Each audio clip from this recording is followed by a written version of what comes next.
बाद देखिए, सबसे पहली बात तो ये है कि जब हम कहते हैं कि ये देश हमारा है, हम इस देश के नागरिक हैं, भारत माता की जय कहना चाहिए, तो भारत माता के जो बच्चे हैं, 45 साल में देश में सबसे ज़्यादा बेरोजगारी है।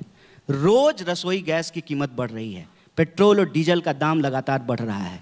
आप देख लीजिए, आप अखबार पलटेंगे, दिन गुजरेगा और कोई ना कोई नया सरकारी संस्थान बेच दिया जाता है। जब सरकारी संस्थान बेचे जाते हैं तो बेरोजगारी में इजाफा होता है। हम निजीकरण के खिलाफ नहीं हैं।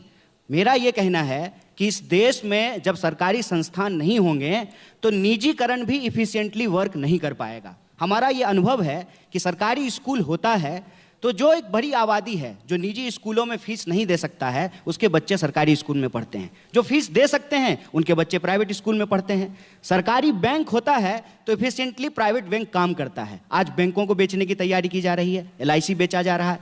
ये जो राष्ट्रवाद के नाम पे राष्ट्रीय संपत्ति की बिकवाली हो रही है, हम उसका विरोध कर रहे हैं।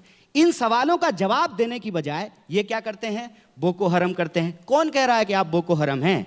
आप RSS हैं महाराज, आपको कोई बोको हरम नहीं कर रहा है। आप RSS हैं और RSS ने 1942 के भारत छोड़ो आंदोलन में क्यों, संपत जी मैं ठीक कह रहा हूं ना, भारत छोड़ो आंदोलन में हिस्सा नहीं ली थी। ये इतिहास में गलत बोल रहा हूं या सही, ये मुझे ठीक कीजिएगा। और RSS ने कभी भी इस देश के तिरंगे झंडे को स्वीकार नहीं किया। उसने कहा कि हमारा धर्म हमें इस बात की इजाजत नहीं देता है कि 3 रंग होने चाहिए झंडा में। बोलिए हम गलत बोल रहे हैं कि सही?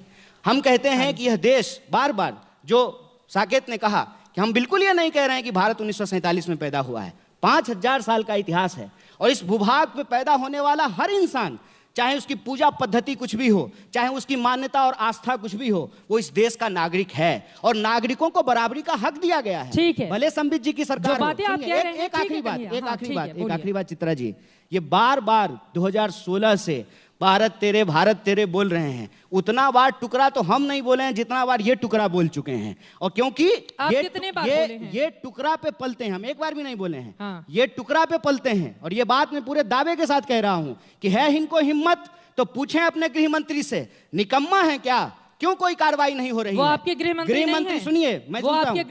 अब मैं गृह मंत्री पे आता हूं। अपने गृह मंत्री से। देश में एक गृह मंत्री गुंडा की भाषा बोलता है, किसानों को सबक सिखाने की बात करता है, उसका बेटा किसानों के ऊपर जीप चढ़ा देता है और उसके बाद इनके मुंह से एक शब्द नहीं निकलता है। ये कहते हैं कि किसानों के शहादत का दुख है मुझे। आपको दुख था तो आप गए क्या? आप गए किसान के उन परिवारों के पास जिन किसानों की हत्या कर दी गई? आप बात को घुमाइए नहीं। सवाल है जो मुद्दा है उसका सही जवाब दीजिए। देखिए, 2 बार यहाँ पर आदरणीय अमित शाह हमारे गृह मंत्री जी को निकम्मा कहा गया। मैं टेनी की बात कर रहा था। कोई बात नहीं, आपने उससे पहले मैं टेनी की बात कर रहा था। उसका बेटा जीप चढ़ाया है, जैसा जीप नहीं चढ़ाया है, गलत मत बोलिए। फिर हम टेनी की बात कर रहे हैं। इससे पहले भी आपने टेनी गृह मंत्री है कि नहीं है पहले बोलिए। ठीक है, रुकिए, ऐसे टेनी गृह मंत्री है ना भाई, मतलब अमित शाह ठीक है ना? फिर चलिए, बहुत बढ़िया। वो आपको कहना पड़ेगा, ठीक है, नहीं तो ITTC का चेयरमैन आप नहीं रह पाइएगा। जवाब सुन लीजिए। ठीक है, देखिए चित्रा जी, यहाँ पर तूतू मैमे की डिबेट लोग देख के ताली बजाने के लिए नहीं बैठे हैं, गंभीर लोग बैठे हुए हैं। आप जानते हैं चित्रा जी, विगत 70 वर्षों से देश में डिबेट चलता था कि अनुच्छेद 370 को कोई छू नहीं पाएगा, यह आर्टिकल हट ही नहीं सकता है। लोगों ने यहां तक कह दिया था कि मोदी जी अगर 1000 बार जन्म ले लेंगे तो अनुच्छेद 370 नहीं हट सकता है।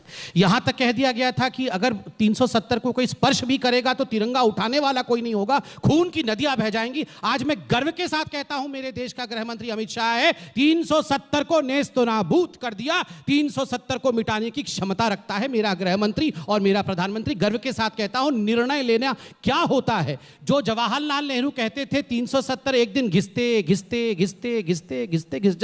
एक दिन में ही उसे घिसकर समाप्त करने की हिम्मत रखता है नरेंद्र मोदी और अमित शाह। यह है हमारा देश की सरकार। वो टेनी को लेकर सवाल पूछ रहे हैं। कोई बात नहीं, जहां तक टेनी जी के विषय में पूछा गया है, स्वाभाविक है ये प्रश्न पूछे जाएंगे लोकतंत्र में, हमें भागना नहीं है इन प्रश्नों से।